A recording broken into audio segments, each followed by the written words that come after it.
kita suruh mencintai orang yang ijazahnya palsu. Tapi ya karena kekuasaan sudah dikuasai Jokowi, ya mau nggak mau ya. Hakim itu hanya menjadi corong kekuasaan. Dia hanya memutus berdasarkan berdasarkan pesanan kekuasaan. Kelihatan sekali. Karena begini, saat itu kan selalu kita persoalkan, lah ini kan ijazah palsu Jokowi yang jadi bahan materi. Lah kok Jokowi tidak pernah dihadirkan di persidangan? Kalaupun tidak pernah dihadirkan di persidangan, minimal kan diperiksa di penyidikan. Lalu nanti tidak bisa hadir karena ada alasan, itu biasa. Yang penting sudah di BAP dulu. Ini BAP atas nama Jokowi juga tidak ada. Nah, ketika saya tanya jaksa apa rujukannya bahwa ijazah Jokowi itu asli, hanya fotokopi yang katanya sudah dilegalisir. Nah. Begitu kita kejar otoritas sekolah yang melegalisir, oh kami tidak pernah ngecek Pak. Nah, yang penting di data kami ada. Nah, sekarang begini, kalau yang mau legalisir ijazah itu adalah seorang presiden, kira-kira sekolah berani nggak nanya, Pak mana ijazah aslinya Pak? Ya, Biar saya cocokkan, berani nggak? Mungkin Nggak lah. mungkin. Dan setelah saya verifikasi satu-satu, Juga itu nggak ada yang pernah lihat ya. hanya satu yang mengaku ada, itu yang SD-nya. SMP SMA nggak ngeliat. SD-nya itu kepala sekolahnya katanya melegalisir. Itu dia katanya melihat. Tapi saksi dari kepala SD Itu yang perempuan ya? yang perempuan itu nggak bisa kita terima karena dia kan berdusta. Bukan Islam ya? Iya, dia kan orang Kristen. Ha. Kok dalam BAP-nya mengatakan kami sebagai umat Islam ya merasa Merasa, dirugikan ha. karena Al-Quran, kitab suci kami digunakan untuk sarana mengedarkan kebohongan. Itu kan yang saya cecer. Iya. Loh, Anda ini bukan Islam kok ngomong atas nama umat Islam. Bingung itu. Saya nggak nanya kenapa kamu masuk Kristen, urusan kamu lah, menjadi murtad kan, ibaratnya begitu. Tapi pertanyaan kami dari tim lawyer itu, apa dasarnya Anda yang sudah tidak Islam mengatakan kami sebagai umat Islam merasa dirugikan? UGM ya, dan sudah bersama kita Bang Ahmad Fazinuddin ya. Beliau juga dulu pas di Solo, kita tahu saat sidang Gus Nur dan Bambang Tri dalam video mubahalah terkait dengan ijazah palsu Jokowi, beliau juga termasuk salah satu pengacaranya yang video-videonya bisa diakses sampai sekarang dan masih relevan ternyata ya. Walaupun dulu ijazahnya ijazah SMA ya, Bang Ahmad Fazinuddin. SD, SMP, SD, SMP, SMA. Nah, mungkin kita mulai dari situ dulu deh. Kenapa kemudian SD, SMP, SMA Bung Ahmad Fazinuddin yang dulu kemudian dipermasalahkan, bukan ijazah kuliah? Iya, jadi begini ya.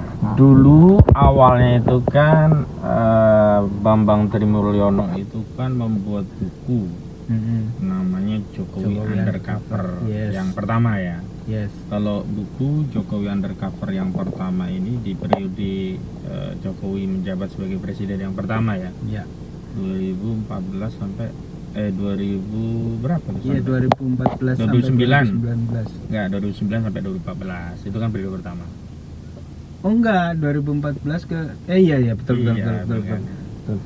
Nah, itu dia membuat buku Jokowi Undercover yang pertama. Betul. Yang di dalam buku Jokowi Undercover pertama itu kan dikupas tuntas asal muasal atau riwayat nasabnya Jokowi yang kemudian disimpulkan oleh Bambang Trimulyono bahwa ijazah Jokowi itu bukan ijazah ya, Jokowi itu nasabnya ke anak PKI gitu ya. Betul. Ibunya itu namanya Yap Mewa ya, bukan ibu yang diakui hari ini begitu.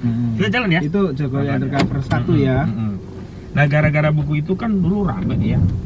Ya. Katanya tidak ilmiah dan sebagainya, malah dia ditangkap. Yang itu kan di penjara ILC itu kan sempat dibantah oleh Rocky Gerung. Kalau memang buku itu dianggap tidak ilmiah, harus ada forum ilmiah yang membantahnya. Betul. Tapi kan saat itu yang dikerahkan oleh Jokowi bukan menarik Bambang Tri ke forum ilmiah, misalnya di Qatar. Masih pakai wifi pantesan. Ya, lanjut. Ya, misalnya membawa ijazah ini ya. Bukan ijazah dulu ya.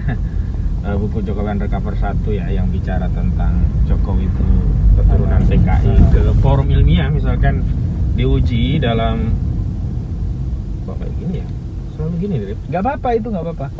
nggak apa-apa, nggak, tetap tidur tetap sama. Ya, di dalam forum ilmiah di kampus, tapi tidak yang dikerahkan justru Kapolrinya saat itu ya, itu Karnavian betul. untuk menangkap Bambang Trimulyono. Dan betul. kita tahu Bambang Trimulyono akhirnya ditangkap, diadili dan dipenjara. Nah, buku yang pertama itu ya. ya kita tidak mendampingi Bambang Tri pada kasus yang pertama, Ya, kita betul, juga betul. belum kenal Bambang Trimulyono. Betul. Jadi dipenjaralah dia.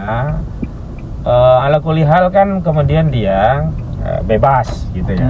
Bambang Tri bebas dari penjara. Alih-alih diam, bungkam terhadap apa yang dia ketahui bermasalah ya terkait sosok Jokowi ini kan bermasalah menurut Bambang Tri tentunya ya. Betul. Justru di periode kedua setelah dia keluar dari penjara yang pertama itu Bambang Tri menulis lagi buku Jokowi Undercover yang kedua. Jilid 2, iya. Jadi tidak kapok dia. Namun Jokowi ya dalam buku Jokowi Undercover 2 itu tidak diulas dari sisi riwayat hidupnya. Oke. Nasabnya, keturunan PKI dan seterusnya tidak. Tapi fokus mengulas riwayat ijazahnya, pendidikannya ya. Yang disimpulkan oleh Bambang Trimulyono itu palsu. Buku yang kedua itu namanya buku Jokowi Undercover 2, ada subtemanya lelaki berijazah palsu. Nah, di dalam buku itulah ya diulas tentang kejanggalan atau muskilah ijazah Jokowi. Termasuk diantaranya apa yang diulas oleh Desmond Hasiholan Sianipar ini. Iya. Itu kan terkait font, salah satu bagian ya. Iya, hanya salah satu subtema yang dijadikan dasar oleh Bambang Trimulyono menyimpulkan ijazah Jokowi itu palsu. Bahkan dia tidak pernah sekolah di UGM, bagaimana bisa punya ijazah UGM? Dia tidak pernah sekolah UGM. Seluruh dokumentasi dan data yang berkaitan dengan Jokowi itu sebenarnya menurut Bambang Tri ya di buku itu adalah milik Hari Mulyono. Nah, Hari Mulyono itu sendiri adalah suami dari Idayati, yang Idayati itu adalah adik Jokowi yang hari ini menjadi istri dari mantan ketua MK ini Anwar Usman. Nah, itu ceritanya. Nah, lalu kan wawancara ya antara Bambang Tri dengan media, sosial media sebelum Gus Nur. Oke. Dengan sosial media itu viral di mana-mana. Nah, baru masuk Gus Nur. Iya. Nah, Gus Nur tertarik. Dia itu kan nggak percaya juga dengan Jokowi karena riwayatnya Jokowi itu kan pembohong dari soal 11.000 triliun di kantong. Itu ya kan. Bahkan sebelum itu kan SMK. Iya, Pak Aka dan kawan-kawan TPUA sudah menggugat soal itu ya. Menggugat Jokowi tentang kebohongan-kebohongannya ya. Di Pengadilan Negeri Jakarta Pusat. Itu jauh sebelum ada gugatan Bambang Tri ya, itu hal yang lain ya. Jasa palsu lah. Lalu Bambang Tri ini penasaran karena dia bukan ahli hukum, bukan juga penulis buku, bukan orang-orang yang punya latar saintifik ya seperti Rismond lah yang ahli forensik digital. Dia latarnya adalah seorang pendakwah, penceramah. Iya. Dan dia itu bisa disebut sebagai spesialis mubahalah ya. Iya, maka dia penasaran mencari tahu siapa Bambang Tri, berusaha mencari kontak Bambang Tri dan ketemulah kontak Bambang Tri. Lalu Gus Nur mengundang Bambang Tri untuk podcast di channel dia ya, Munjiat Channel ya. Dalam podcast itulah Gus Nur mewawancarai tentang apa benar lah intinya ya ijazah Jokowi itu palsu, dan Bambang Tri menjawab dalam podcast itu iya palsu 1000% ya istilahnya dulu kalau nggak salah palsu. Dan Gus Nur untuk meyakinkan itu ya kalau memang palsu kamu berani nggak ya, mubahalah. Jadi kalau kamu bohong nanti siap untuk mendapat laknat dari Allah. Oh siap begitu ya. Terlepas mubahalahnya ini tidak konteks ya dalam artian mubahalah tidak demikian ya. Tapi itulah mubahalah yang dilakukan Gus Nur, kemudian mengambil sumpah Bambang Tri di atas Al-Qur'an. Bambang Tri kemudian memberikan statement meyakinkan Gus Nur bahwa benar bahwa ijazah Joko Widodo itu palsu dan menegaskan siap dilaknat kalau apa yang dia katakan dan dia tulis dalam buku Jokowi Undercover 2 itu bohong, dia siap dilaknat oleh Allah Subhanahu wa ta'ala. Nah, video itu kemudian menjadi viral. Nah, saat video itu viral, saya yang saat itu kepikiran, waduh ini jangan-jangan akan jadi masalah ini. Karena kita tahu kita tidak sedang berhadapan dengan kekuasaan yang hormat tunduk pada hukum, tapi kekuasaan yang menyalahgunakan kewenangannya. Kita tahu lah Jokowi itu terbiasa abuse of power, dan di era Jokowi itu kan banyak aktivis-aktivis yang ditangkap-tangkapin. Iya, iya. Dalihnya menyebar hoax ya, dalihnya Wah, itu menebarkan dulu kebencian, permusuhan bejibun dan itu ya. sara, bejibun.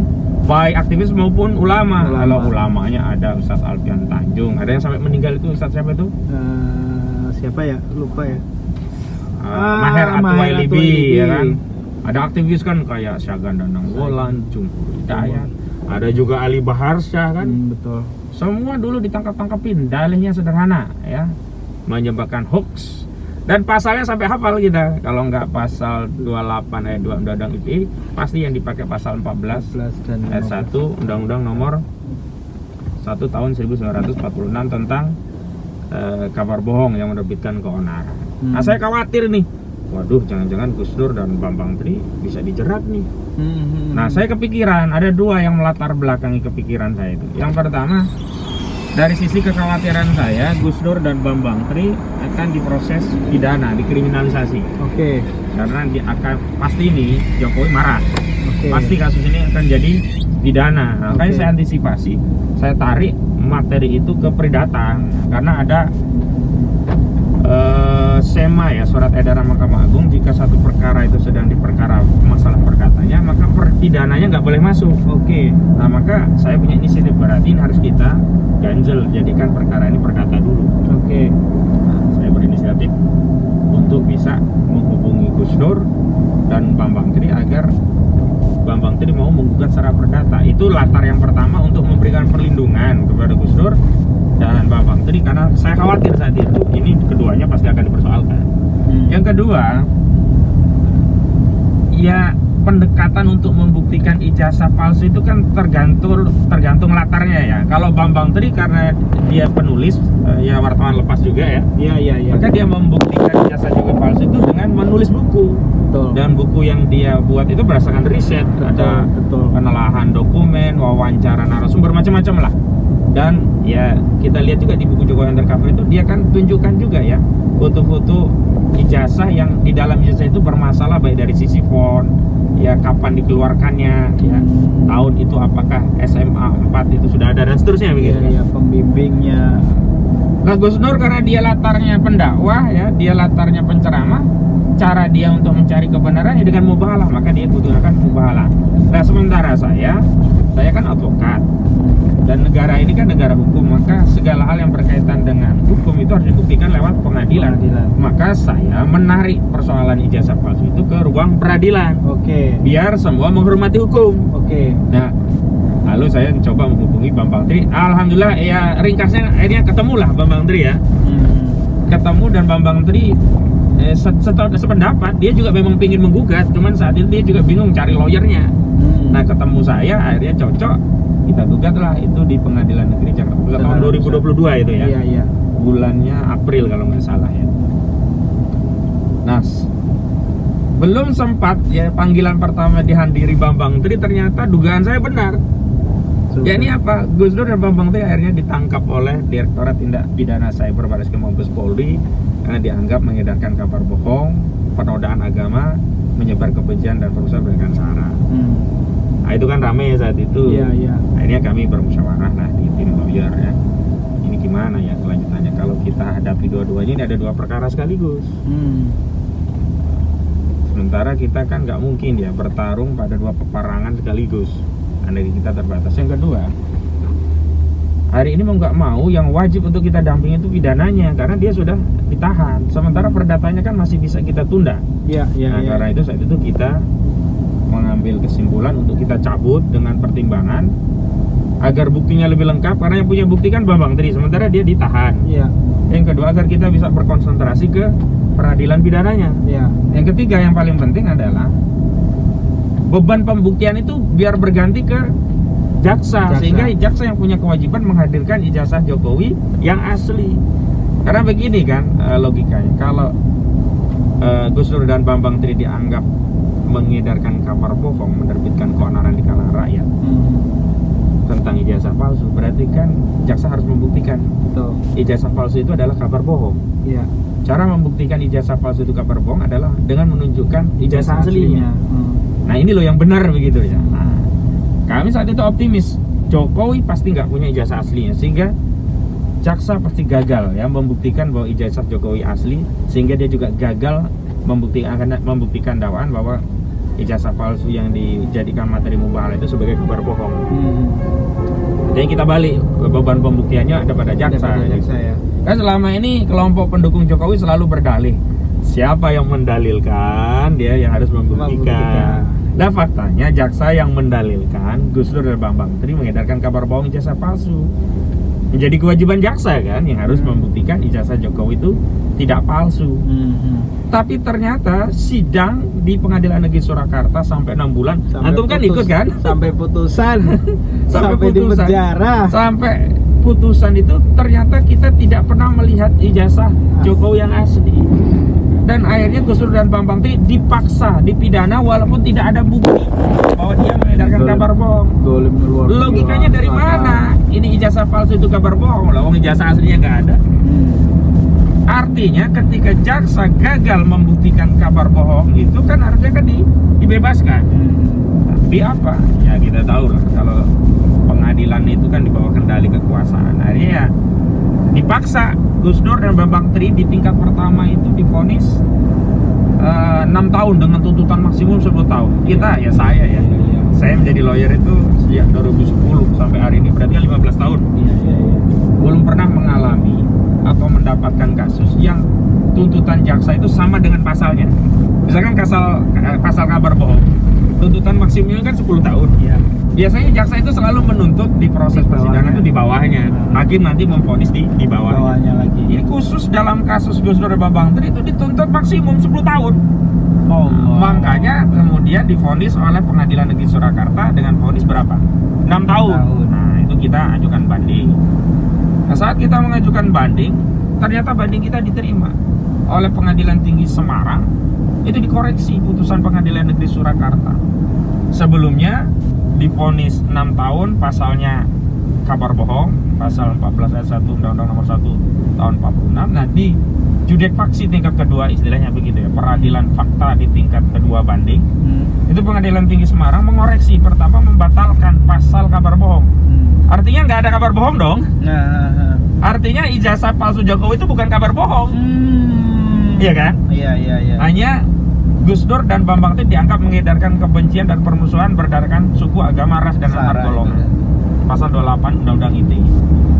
Ya kalau misalnya ya orang mengedarkan ijazah seseorang itu palsu dan dia membenci ya orang yang membuat ijazah palsu, ya orang yang menggunakan ijazah palsu untuk menjadi wali kota, gubernur sampai presiden, wajar kan kita benci? Masa kita suruh mencintai orang yang ijazahnya palsu?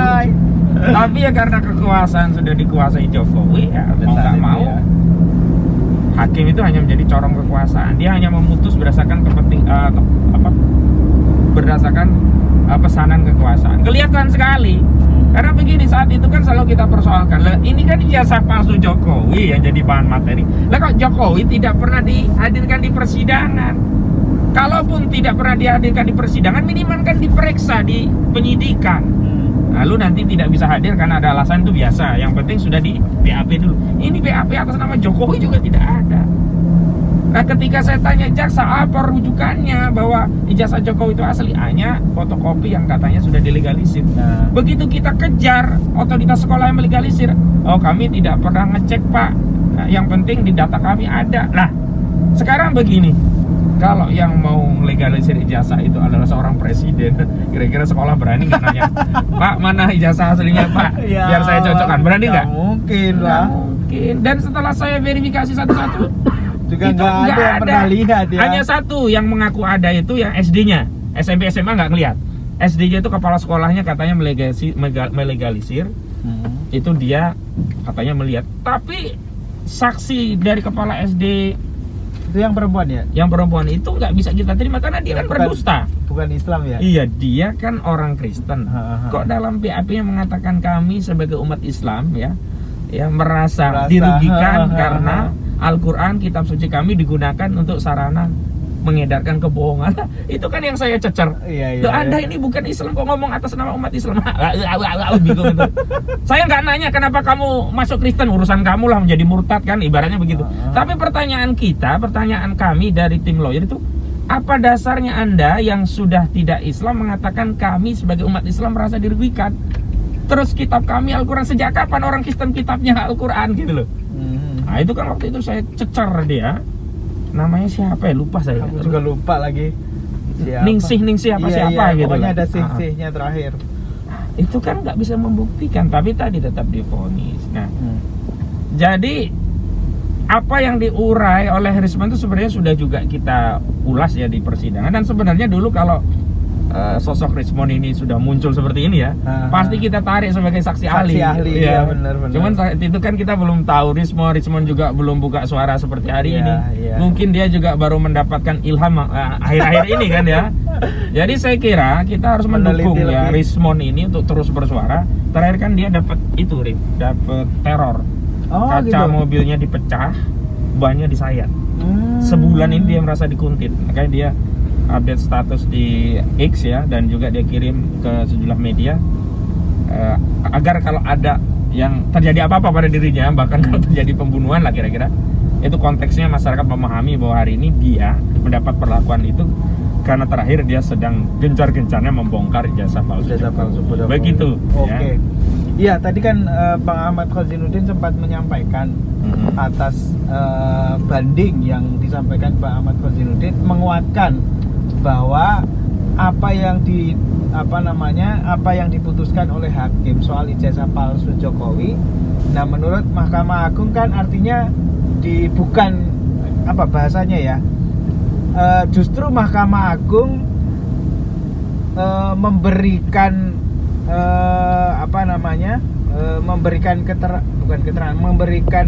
mengkoreksi lah putusan hakim soal soal kabar bohong. Artinya bahwa ijazah palsu itu belum dinyatakan bahwa itu benar-benar palsu gitu. Bukan, bahwa ijazah palsu itu tidak dikatakan sebagai kabar bohong. Oke, tidak dikatakan sebagai kabar bohong. Bukan, belum ya, tidak, karena itu sudah proses peradilan. Kalau belum itu kan masih di luar peradilan. Artinya apa? Berarti kabar ijazah palsu itu benar. Artinya apa? Ijazah Jokowi itu benar-benar palsu gitu loh. Oke. Itu cara merasionalisasi sebuah putusan. Logika putusan itu ya, Bang. Iya, dan hari ini ya kan kembali Jokowi, ya siapa yang mendalilkan ya dia yang membuktikan. Loh, semua itu yang mendalilkan ijazah palsu Jokowi itu sudah membuktikan, bukan hanya Rismon ya lewat keahlian forensik digitalnya. Bahkan Bambang Tri dan Gusung sudah membuktikan lewat pengadilan. Justru yang belum membuktikan itu dia, ijazahnya asli. Dia tidak pernah mengatakan ijazahnya asli. Tetapi logikanya, ketika dia mencalonkan sebagai wali kota, menjadi gubernur DKI Jakarta dan presiden 2 kali, berarti kan dia mengakui ijazahnya asli sehingga dia berani nyalon. Nah, karena dia mengakui ijazahnya asli, mendalilkan ijazah Jokowi itu asli, karena dalil ijazah Jokowi asli itulah yang membuat Jokowi berani nyalon wali kota Solo, berani nyalon pilkada DKI Jakarta, berani nyalon 2 kali pilpres. Maka Jokowi yang harus membuktikan ijazahnya asli. Nah, Oke. Sekarang pertanyaan selanjutnya, bagaimana metode sahih untuk membuktikan ijazah Jokowi itu asli?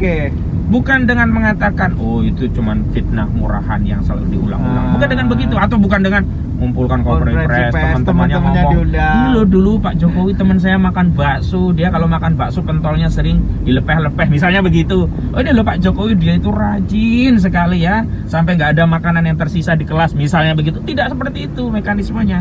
Itu testimoni, itu mekanisme orang jualan jamu. Kan kalau orang jualan jamu, saya sudah minum ini, alhamdulillah menjadi sehat, silahkan beli jamu ini. Harus ilmiah. Ilmiah itu seperti apa? Seperti kandungan yang ada pada obat. Itu kan kalau saintifik ya, itu tidak dijelaskan testimoninya, tapi kandungan obat itu apa? Oh misalnya paracetamol. Oh paracetamol itu punya fungsi meredakan nyeri ini. Artinya apa? Ketika kita sakit kepala, minum paracetamol itu ilmiah, saintifik. Kenapa? Ada khasiat dalam obat yang mengandung paracetamol itu yang bisa meredakan nyeri. Ini siapapun yang menggunakan paracetamol, nyerinya akan reda karena saintifik. Beda dengan metode jualan jamu dengan testimoni. Saya begini. Iya, kalau yang cocok sembuh, mungkin karena sebab yang lain sembuhnya. Kalau yang nggak cocok ya sakitnya nggak sembuh-sembuh. Nah, dalam konteks ijazah palsu itu juga pembuktiannya harus saintifik, bukan dengan cara testimoni kawan-kawan Jokowi tadi. Iya. Tapi dengan tadi, pertama Jokowi menghadirkan ijazah aslinya. Oke. Kedua, ijazah asli itu dites secara laboratorium forensik. Apakah benar kertasnya sejaman tahun 85? Apakah benar tintanya Fontnya sejaman tahun termasuknya. 85 ya? Apakah benar fontnya seperti itu? Iya. Apakah benar ya nama dekan dan nama rektornya saat Rektornya itu? saat itu. Bahkan apakah Dosen benar pengujinya. ya? Enggak, ini ijazahnya dulu. Oke. Apakah benar tanda tangan rektor dan dekannya itu seperti itu? Nah, baru ya dokumen sekundernya adalah sebelum muncul ijazah kan ada skripsi. Iya. Nah, skripsinya juga dicek. Nah, Iya. kalau skripsinya saja sudah dobol ya, istilah Gus Nur ya, sudah palsu, otomatis ijazahnya palsu. Nah, Rismond itu menyimpulkan ya skripsi Jokowi itu 100 miliar persen palsu. Karena apa? Karena fontnya datang dari masa depan. Jadi font Times New Roman di Dari masa 92 depan digunakan ada ya? tahun 85. Iya. Nah, itu mekanismenya. Forumnya apa? Lewat persidangan. Makanya sekarang harusnya Jokowi itu gugat Rismond Sianipar. Oke. Gugat ke pengadilan. Tuntut Rismond Sianipar ya di penjara 11.000 triliun tahun misalnya begitu. Karena Rismond kan menyebut terakhir ya, ijazah Jokowi itu 11.000 triliun persen palsu. Bukan 100 miliar lagi. Itu udah naik 100 miliar persen kan yang awal. Iya. Begitu ada bantahan, dia disebut fitnah murahan, dia kasih lagi ya, misalkan analisis tentang wajah yang nggak identik, mirip pun tidak gitu kan, nama foto-foto Jokowi Betul. hari ini dibandingkan dengan foto ijazah Jokowi yang ada kacamata, itu kan ada alatnya itu untuk melihat apakah mirip, identik dan seterusnya. Itu kan tidak terbukti itu fotonya Jokowi, berarti kan itu palsu. Makanya Rismond terakhir meningkatkan tingkat akurasi kepalsuan Jokowi dari 100 miliar persen menjadi 11.000 triliun persen palsu, begitu. Oke. Nah, ini menarik teman-teman ya, karena apa yang kita saksikan ini adalah sejarah negara Indonesia yang sangat-sangat memalukan lah ketika ini ditonton oleh masyarakat dunia. Tapi para ceboker ya, istilahnya Roy Suryo, bukan Jokower, ceboker ya. Ceboker itu kan berarti orang yang tukang cebok, membersihkan kotoran-kotoran Iya, Jokowi iya. dari ijazah palsu ini. Ya tetap membanggakan Jokowi bagi mereka. Oke, kalau gitu kan apakah kemudian kita menunggu Jokowi ini untuk kemudian menuntut Rismond, atau ada jalan lain Ustadz Ahmad Khozinuddin untuk pembuktian ijazahnya Jokowi, Bang Ahmad? Sebenarnya kan harusnya bukan rakyat ya yang berseteru dengan masalah, harusnya negara. Oke. Negara hadir. Karena apa? Ini berkaitan dengan eksistensi negara. Jokowi itu ya dipersoalkan ijazahnya bukan karena status Jokowi tukang cukur. Dipersoalkan ijazahnya bukan karena Jokowi tukang jualan siomay, bukan karena Jokowi ya tukang adu koprok dadu, bukan. Tapi status Jokowi itu mantan wali kota, mantan gubernur, mantan presiden 2 periode. Dan loh. dia sampai hari ini masih mendapatkan fasilitas dari status jabatan itu. Misalnya ketika dia Dapat rumah. selesai dari presiden kan dapat rumah, dapat fasilitas-fasilitas itu kan tetap melekat. Nah, makanya negara harus hadir dengan cara apa? Memeriksa benar nggak kasus ini agar rakyat nggak rame. Sederhana bagi Presiden Prabowo Subianto, perintahkan penyidikan, umumkan pada publik hasilnya. Oh ya palsu, hasilnya oh ya tidak gitu. Kenapa? Karena kalau negara tidak hadir ya selama ini akan jadi keker-kekeran ya, rakyatnya akan jadi saling cakar. Akhirnya apa? Ya terjadi pembelahan. Hari ini kan sudah terbelah masyarakat.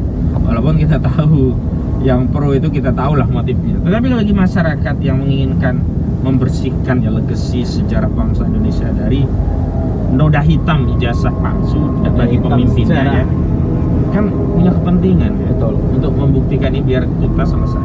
Coba bayangkan nanti anak-anak cucu kita ya, kalau republik ini masih panjang, atau mungkin bisa jadi Kalau 2030 nggak ada. Bubar ya. Iya, kata Prabowo kan 2030 bubar, atau lebih cepat dari itu kita nggak tahu. Tapi paling tidak nanti ada sejarah, misalkan sejarah perjuangan atau PPKN lah misalnya, pendidikan Pancasila dan kewarganegaraan. Dulu Indonesia pernah punya presiden pertama Soekarno, dikenal sebagai Bapak Proklamator. Kedua Soeharto dikenal sebagai Bapak Pembangunan ya. Kemudian ada SBY Bapak Demokrasi, Gus Dur sebagai Bapak Pluralisme, toleransi. Megawati Bapak Demokrasi, SBY Bapak pokoknya begitulah. Sampai ke Jokowi dikenal sebagai Bapak ijazah palsu, Bapak kebohongan. Dia yang paling kokoh membangun infrastruktur apa? Infrastruktur kepalsuan, infrastruktur kebohongan itu. Dan akhirnya kita dapat stempel, satu-satunya negara yang presidennya ya pernah punya ijazah palsu hanya Indonesia. Itu kan memalukan. Betul. Memalukan. Betul. Begitu. Oke. Nah, rencana ke Solo ya. Nah, ya itu terakhir. Jadi ini kan ada rencana pengamat konstitusi 14, 15, 16 itu ada rencana ke UGM dan ke Solo. Dua tempat yang dituju. UGM karena mengeluarkan ijazahnya Jokowi dan ingin konfirmasi ke UGM. Nah, ke Solo itu ke Jokowi karena Jokowi inilah yang menjadi presiden Republik Indonesia 2009 sampai 2019 yang kemudian itu berijazah palsu, kita sebut saja begitu. Nah, terkait dengan hal ini apa tanggapannya Bung Ahmad Husinuddin? Ya, yang pertama saya ingin memberikan saran. Saran saya pertama kepada UGM, kedua pada Jokowi. Saran pada saya pada UGM ya karena suasananya itu kan masih Syawalan ya. Masih Lebaran ya. Dan konteksnya orang yang mau datang itu kan mau silaturahmi Syawal.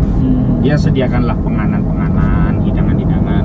Seperti umumnya kalau orang berlebaran itu ya paling nggak ada stoples yang ada isinya gitu loh. Entah nastar ya, entah ceriping, entah kue ya. Paling tidak ya ada hidangan lah. Namanya orang silaturahmi ya, siapin hidangan. Yang kedua, siapkan data-data. Ya, data ijazah asli Jokowi ya, data skripsi asli Jokowi, data KKN-nya Jokowi, data slip gaji, bukan slip gaji ya, slip bayaran mahasiswa Jokowi gitu. Nanti kasih tahu tuh para tamu-tamu yang datang tuh, aktivis-aktivis datang. Nih loh, kalian ngomong doang, nih datanya, misalnya begitu. Nah, tapi kalau ternyata yang dihadirkan skripsinya dengan Times News Roman, makin menguatkan. Bener ini Jokowi itu produk titipan masa depan ya. Seperti di lorong waktu gitu, luar biasa. Jadi hari ini masyarakat itu tidak bisa diyakinkan dengan kata-kata, tapi harus diyakinkan dengan data dan fakta. Betul Bang. Dan data itu yang meyakinkan itu adalah data yang pertama terverifikasi, yang kedua teruji. Terverifikasi itu berarti dikeluarkan oleh otoritas yang berwenang, dalam hal ini UGM. Ya, teruji itu berarti ketika diuji secara saintifik ya, misalkan tes lab dan seterusnya, itu ternyata hasilnya juga konsisten. Tapi kalau skripsinya Times News Roman tahun 85, mohon maaf. Jadi lebih baik UGM jujur saja lah. Lebih baik kehilangan satu Jokowi daripada seluruh alumni UGM dan sivitas akademika UGM itu malu bukan kepalang gara-gara kasus ijazah palsu Jokowi. Nah, ini saran kepada UGM. Yang kedua saran kepada Jokowi.